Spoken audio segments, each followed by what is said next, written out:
प्रिय विद्यार्थी साथियों, नमस्ते। आप में से अनेक विद्यार्थियों ने यह जानना चाहा कि आखिर विश्वविद्यालयीन परीक्षाओं में गोल्ड मेडल किसको मिलता है, क्योंकि पिछले दिनों देवी अहिल्या विश्वविद्यालय इंदौर द्वारा दीक्षांत समारोह का आयोजन किया गया और इस समारोह में अनेक प्रतिभाशाली विद्यार्थियों को गोल्ड मेडल प्रदान किए गए। तो कई विद्यार्थियों के मन में प्रेरणा जागृत हुई कि वो भी गोल्ड मेडल प्राप्त करें। महामहिम राज्यपाल जी के करकमलों से कभी कभी माननीय राष्ट्रपति महोदय भी गोल्ड मेडल प्रदान करने के लिए विश्वविद्यालय में आते हैं। तो आपकी इस जिज्ञासा को नमन और इसका समाधान करने का प्रयास करियर एडवाइस चैनल के इस प्लेटफॉर्म के द्वारा। विद्यार्थी साथियों, विश्वविद्यालय द्वारा विभिन्न कक्षाओं और विभिन्न विषयों की परीक्षाएं आयोजित की जाती हैं, जैसे ग्रेजुएशन लेवल पर बीए, बीकॉम, बीएससी, बीएचएससी, बीबीए, बीसीए और इस तरह की अनेक परीक्षाएं। इसी तरह से पोस्ट ग्रेजुएशन लेवल पर MA, MCom, MSc, MHSc, MCA, MBA और इस तरह की अनेक परीक्षाएं।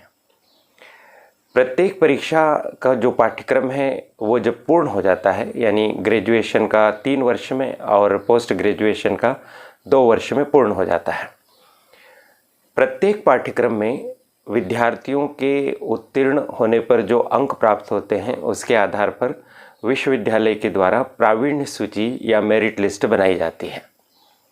प्रत्येक मेरिट लिस्ट में अधिकतम 10 विद्यार्थियों के नाम अंकित होते हैं, यानी यदि आप मेरिट लिस्ट में आना चाहते हैं तो आपके अंक इतने होने चाहिए कि वो सर्वाधिक 10 विद्यार्थियों के अंकों में सम्मिलित हों, तो आप मेरिट में आते हैं। इसी तरह बनने वाली मेरिट लिस्ट में जो पहले स्थान पर विद्यार्थी होते हैं उन्हें गोल्ड मेडल मिलता है और जो दूसरे स्थान पर विद्यार्थी होते हैं उन्हें सिल्वर मेडल मिलता है। शेष 8 विद्यार्थियों को प्रमाण पत्र प्राप्त होता है, वो भी दीक्षांत समारोह में नहीं बल्कि अलग से वो प्रमाण पत्र प्राप्त कर सकते हैं। तो आपको स्पष्ट हो गया होगा कि गोल्ड मेडल उन विद्यार्थियों को प्राप्त होता है जो विश्वविद्यालय द्वारा जारी की जाने वाली मेरिट लिस्ट में टॉप पर रहते हैं, और सिल्वर मेडल उन्हें मिलता है जो दूसरे स्थान पर रहते हैं। प्रत्येक विषय की, प्रत्येक पीजी कक्षा की अलग से मेरिट लिस्ट बनती है। इसी तरह से ग्रेजुएशन लेवल पर भी प्रत्येक कक्षा की अलग मेरिट लिस्ट बनती है, यानी बीए की अलग, बीकॉम की अलग, बीएससी की अलग, बीएचएससी की अलग, और इस तरह की मेरिट लिस्ट में हमें टॉप आना चाहिए।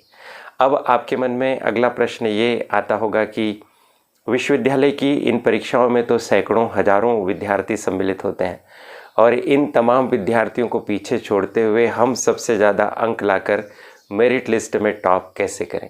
तो इस प्रश्न के उत्तर के लिए आप अगले वीडियो की प्रतीक्षा कीजिए। मैं अपने अनुभव के माध्यम से आपको बताने की कोशिश करूंगा कि मेरिट लिस्ट में टॉप कैसे आते हैं। जैसा कि आप जानते हैं कि मैंने अभी तक अनेक परीक्षाएं उत्तीर्ण की हैं, सभी परीक्षाओं में मेरा स्थान मेरिट लिस्ट में रहा है और कई परीक्षाओं में मैंने टॉप करके गोल्ड मेडल प्राप्त करने का हक भी प्राप्त किया है। तो ये कैसे संभव हो पाया? ये सारे रहस्य और सारे सूत्र जानने के लिए आपको कुछ प्रतीक्षा करनी होगी। वीडियो आपको इसी चैनल पर मिलेंगे। इस चैनल की संचालिका है प्रीति गुलवानिया जी, जो मुझे अपना अनुभव आपके साथ साझा करने का अवसर दे रही है। तो मैं उनके प्रति आभार व्यक्त करता हूं और आपसे आग्रह करता हूं कि इस चैनल को अवश्य सब्सक्राइब कर लीजिए, बेल आइकॉन भी पुश कर लीजिए, ताकि इसी तरह के वीडियोज़ आपको मिलते रहें और आपकी पढ़ाई में, आपके करियर उन्नयन में सहायता आप प्राप्त करते रहें। आप सभी को शुभकामनाएं।